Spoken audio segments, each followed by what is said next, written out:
하나님 말씀 우리 함께 보죠. 사무엘하 12장 7절부터 10절까지입니다. 사무엘하 12장 7절부터 10절까지 말씀 봅니다. 나단이 다윗에게 이르되 당신이 그 사람이라 이스라엘의 하나님 여호와께서 이와 같이 이르시기를 내가 너를 이스라엘 왕으로 기름 붓기 위하여 너를 사울의 손에서 구원하고 내 주인의 집을 내게 주고 내 주인의 아내들을 내 품에 두고 이스라엘과 유사 족속을 내게 맡겼느니라. 만일 그것이 부족하였을 것 같으면 내가 내게 이것저것을 더 주었으리라. 그러한데 어찌하여 내가 여호와의 말씀을 업신여기고 나보기에 악을 행하였느냐. 내가 칼로 햇사람 우리아를 치되 암몬 자손의 칼로 죽이고 그의 아내를 빼앗아 내 아내로 삼았도다. 이제 내가 나를 업신여기고 햇사람 우리아의 아내를 빼앗아 내 아내로 삼았은즉 칼이 내 집에서 영원토록 떠나지 아니하리라 하셨고. 네, 우리 여기까지만 읽겠습니다. 최근 5년간 한국의 범죄하고 재범하는 재범률을 보았더니 범죄별로 보면 마약류는 거의 50%가 재범하게 된답니다. 중독이 그만큼 위험하다는 걸 보여주고 있습니다. 근데 중독뿐만 아니라 절도 23%, 강도 17%, 폭력 11%, 성폭행 5%, 살인 5%로 재범률이 나타내고 있습니다. 재범률이 높다는 것은 죄를 짓고 같은 죄를 또 반복해서 또 짓는다는 겁니다. 교도소에 그래서 수감된 사람들이 3년 내에 재수감될 그런 퍼센티지를 보니까 약 한 25% 정도로 나옵니다. 출소자 중에 4명 중에 1명은 다시 감옥으로 들어온다는 겁니다. 이게 3년 내에 그렇습니다. 3년 내에 들어오려면 최소한 잡히고 고발하고 법정에 서고 1년에 빼면 1, 2년 사이에 재범을 하고 그리고 감옥에 3년 내에 다시 들어올 확률이 높다는 겁니다. 안타깝지요. 그리고 위험하기도 하겠지요. 이거를 신앙적으로 보면 어떨까요? 하나님 앞에 잘못한 사람의 재범률은 몇 퍼센트 될까요? 지난주에 와서 잘못했다고 해놓고 이번 주에 와서 또 잘못했다고 하는 여러분들의 모습을 보면 한 몇 퍼센트쯤 될까요? 한 90% 이상 되지 않을까 생각합니다. 그 이유가 뭘까요? 하나님 앞에 회개했는데 또 우리는 거듭 같은 죄를 지어 또 이번 주에 와서 또 잘못했다고 또 합니다. 그리고 가서 다음 주에 또 와서 또 그럴 겁니다. 참 뻔뻔하죠? 전혀 아닌 얼굴을 들고 그렇게 저를 쳐다보시면 그 이유가 뭘까를 한번 고민해 봅니다. 화면을 한번 띄워주시면 여러분, 회개와 회개의 차이를 발음은 거의 비슷합니다. 회개. 우리가 하나님 앞에 하는 회개는 어떤 회개인가요? 뒤에 건가요? 뒤에 건가요? 앞에 건가요? 뒤에 거요. 네, 너무 잘 압니다. 앞에 거는 돈이 들어오고 나가고 돈 계산하는 거죠. 계산하는 게 회개입니다. 그리고 하나님 앞에 잘못했다고 하는 것은 회개입니다. 자, 어떤 사람이 범죄를 저질렀습니다. 근데 판사 앞에 가서 이렇게 이야기합니다. 내 죄 인정합니다. 그래서 얼마 내면 될까요? 그리고 벌금 내가 내겠습니다. 벌금을 당당하게 내고 나와 또 죄를 짓습니다. 그건 회개인가요? 회개인가요? 네, 회개지요. 돈으로 처리하겠다는 겁니다. 조금 더 심한 죄를, 살인을 저질렀습니다. 난 몸으로 때우겠습니다. 그래서 감옥에 가서 내가 10년 내 몸으로 때우겠습니다. 때웠습니다. 그리고 나와 또 죄를 짓습니다. 그건 회개인가요? 회개인가요? 앞에 있는 회개 아닐까요? 우리는 죄를 지었는데도 불구하고 그 죄를 돈이나 시간이나 내 몸으로 떼워버리려고 하는 회개를 합니다. 하나님 앞에는 어떨까요? 하나님 앞에 회개합니다. 뒤에 있는 회개를 하지요. 그런데 정작 우리의 삶 가운데서는 이 회개가 아니라, 고칠 게가 아니라 회개를 할 경우가 많습니다. 하나님, 내가 죄를 너무 많이 지었으니까 하나님 헌금을 더 많이 할게요. 하나님, 내가 죄를 많이 지었으니 착한 일을 조금 더 많이 할게요. 내가 지은 죄보다 더 많은 시간 기도하고 내가 지은 죄보다 더 많이 봉사하면 내가 지은 죄가 좀 없어지는 거 아닐까요? 하나님 앞에 우리는 회개를 안 하고 자꾸 회개를 하려고 합니다. 기도 좀 더 많이 하고 기도 좀 더 봉사를 더 많이 하면 회개를 하려고, 그러면 우리의 죄가 없어진다고, 우리의 죄를 용서받을 수 있다고 마치 죄를 입출금처럼 그렇게 생각할 때가 많지 않습니까? 그래서 우리는 어쩌면 재범률이 높은지도 모르겠습니다. 그렇게 해서 내 죄를 다 청산했으니, 그렇게 해서 내가 내 죄를 다 갚아버렸으니 나는 이제 또 떳떳하게 살아가는 것 아닙니까? 그래서 지난주에 회개하고도 또 와서 같은 죄를 짓고 또 오지 않습니까? 가톨릭에서 예전에 고해성사를 합니다. 죄를 지었다 고해성사를 하면 보통 신부님들이 이렇게 벌을 내리십니다. 그 죄값의 만큼의 보상을 하려고 합니다. 그 보상 중에 가장 낮은 보상 중에 이런 보상이 있습니다. 주기도문을 100번 암송하십시오. 천주교 신자들이 이렇게 묵주나 아니면 반지를 가지고 다니는 게 뭐지요? 같은 기도를 여러 번 반복하기 위해서입니다. 몇 번 했는지를 잊지 않기 위해서 그 10개를 돌려서 맨 끝에 큰 게 있으면 한 바퀴 돌아오면 10번 했구나. 10번 하면 한쪽 바퀴를 돌려서 이쪽에 10번을 칩니다. 이걸 돌려서 또 한 바퀴 돌리면 한 번 돌아갑니다. 이게 다 돌아가면 100번이죠. 이제 내가 한 기도의 숫자를 잃어버리지 않기 위해서입니다. 그렇게 기도하면 죄가 없어질까요? 우리는 그렇게 생각합니다. 그렇게 하면 죄가 없어진다고 생각하는 것이죠. 회개는 회개가 아니라는 거죠. 반대로 한번 볼까요? 그러면 그런 계산적인 회개가 아니라 진짜 회개를 하면 우리의 죄는 없어지는 걸까요? 하나님께서 내 죄의 모든 죄를 다 용서해 주셨습니다. 맞죠? 그런 신앙이 없으면, 그런 믿음이 없으면 우리가 하나님 앞에 설 수가 없지요. 어떤 죄를 지었든 간에 하나님께서 우리의 모든 죄를 다 용서해 주신다는 그런 사랑의 하나님임을 우리는 믿습니다. 그런 믿음의 전제가 없으면 하나님 앞에 나올 수 있는 사람은 아무도 없을 겁니다. 그래서 우리는 하나님 앞에 회개합니다. 하나님 앞에만 회개하면 다 되는 걸까요? 오래전 영화이긴 한데요, 밀양이라는 영화가 있습니다. 몇 번 말씀드렸나요?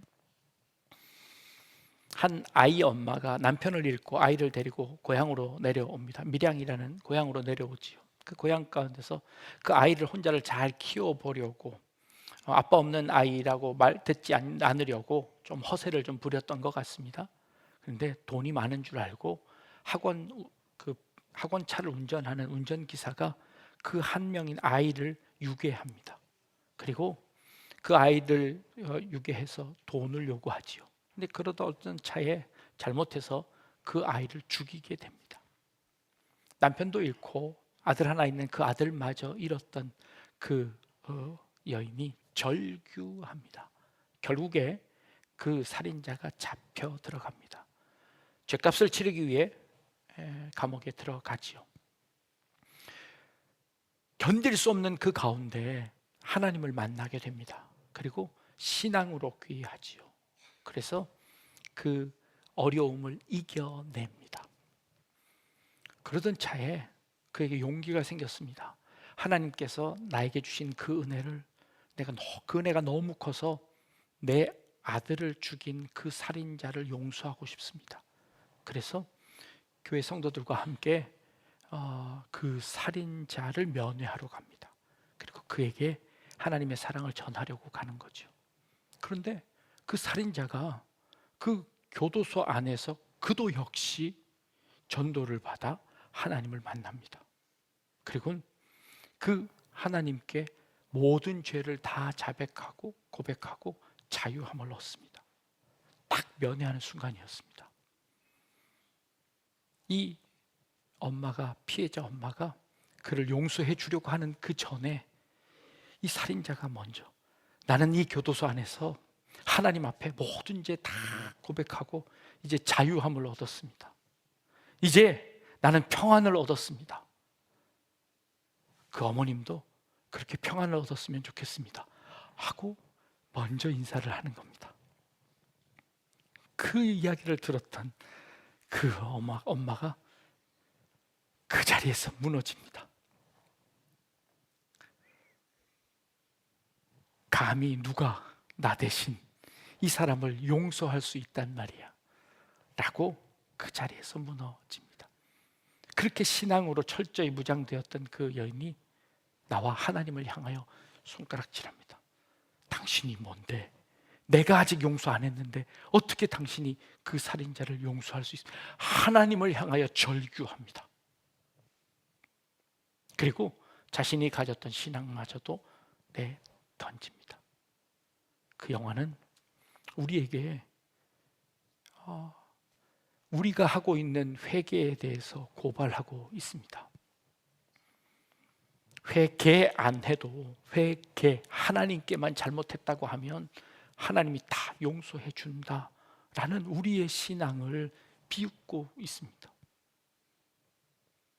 그건 진짜 회개냐고 묻고 있습니다. 우리는 매주일 하나님께서 모든 것 다 용서해 주신다고 믿기에 그 신앙으로 와서 그저 잘못했다고 말로 다 떼워버리지만, 그래서 우리는 또 죄를 짓고 그 재범률이 일반 재범률보다 훨씬 더 높게 죄를 짓고 있는 것은 아닐까요? 그렇다면 회개도 안 되고 회개도 안 된다면 우리는 진정한 참된 회개라는 것은 무엇이 진정한 참된 회개일까요? 오늘 우리가 읽은 본문 가운데 다윗은 성군이라고 합니다. 근데 그 다윗이 우리가 아는 것처럼 전장터에 나아가지 않고 있다가 목욕하는 한 여인을 보고 그 여인과 간음을 행하게 됩니다. 그 여인이 아이를 가졌다는 소식을 듣고 그 남편까지 죽입니다.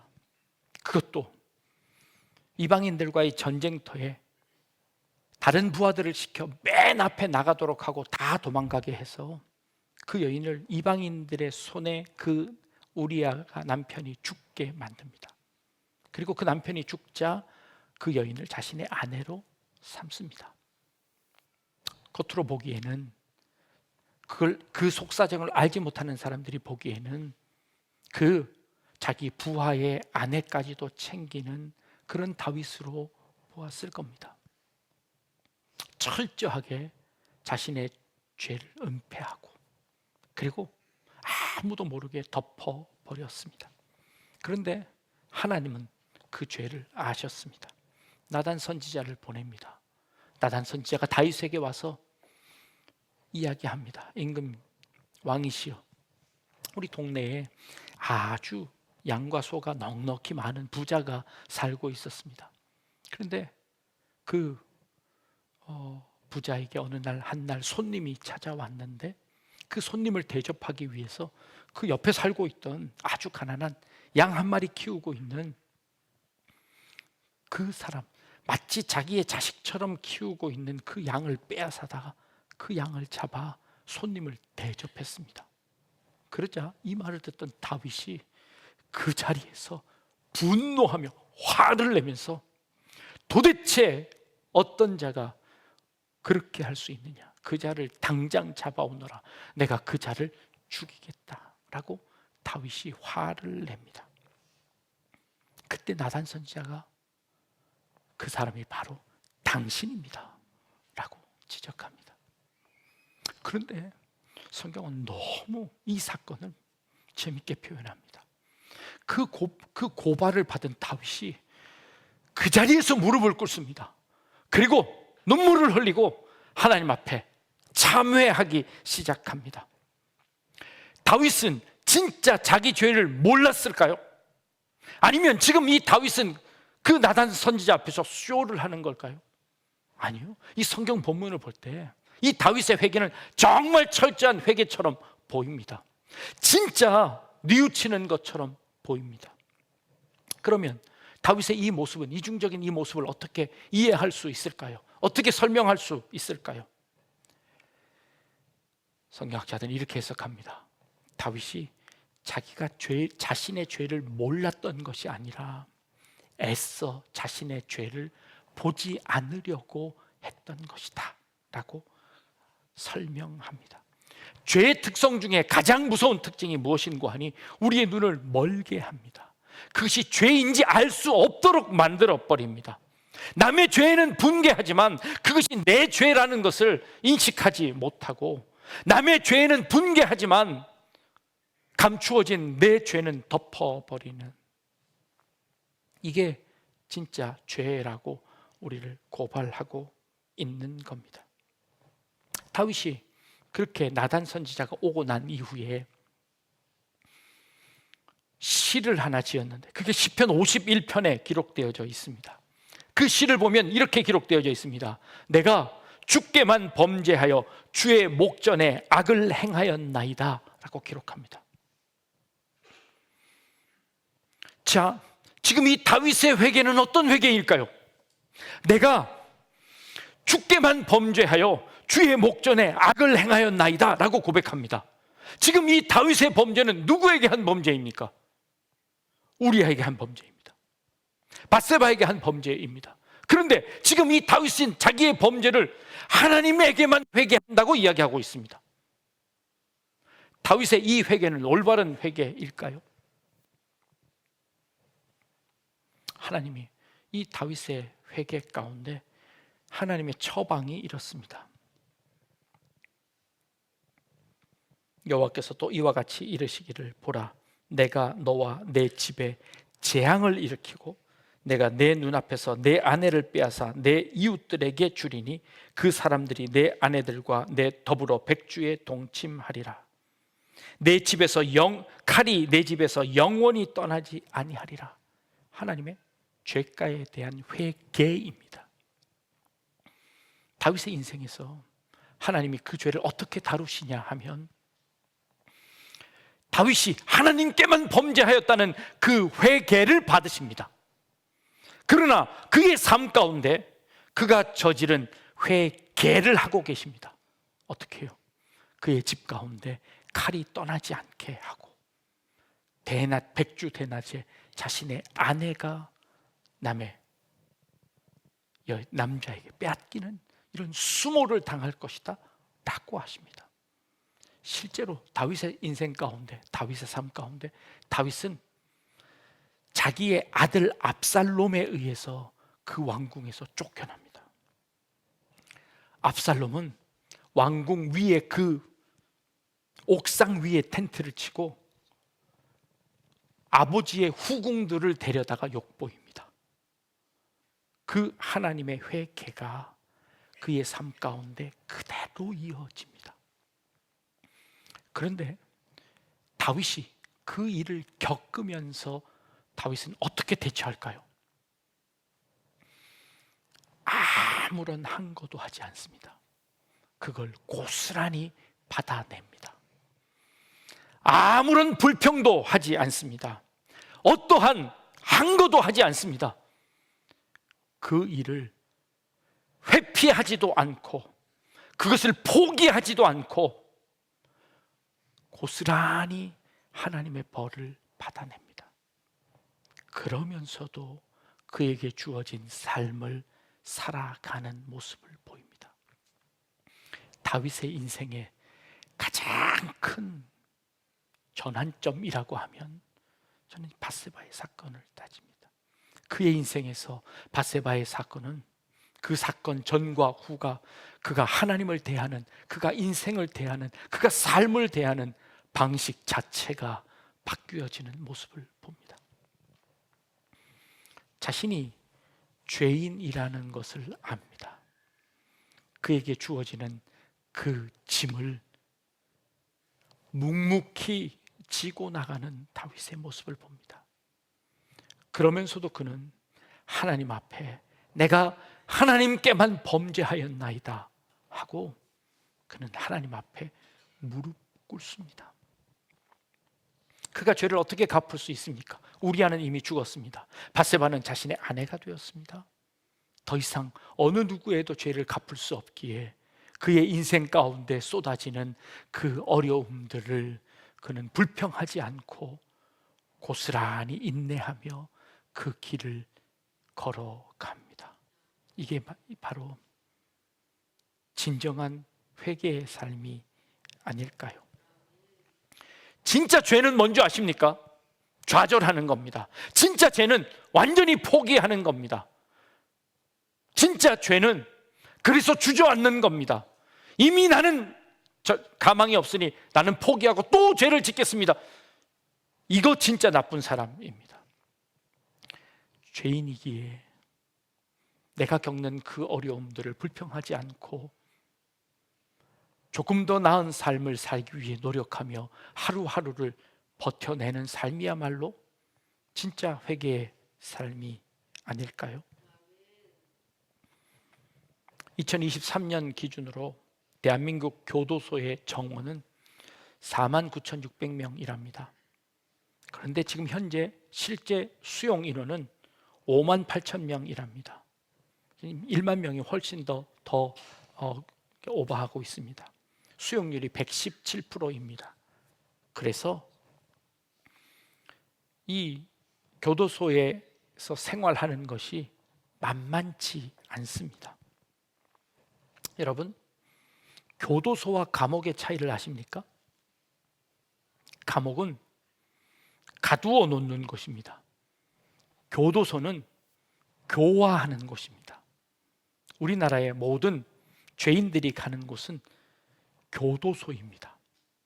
공식적으로 감옥이라는 단어를 쓰지 않습니다.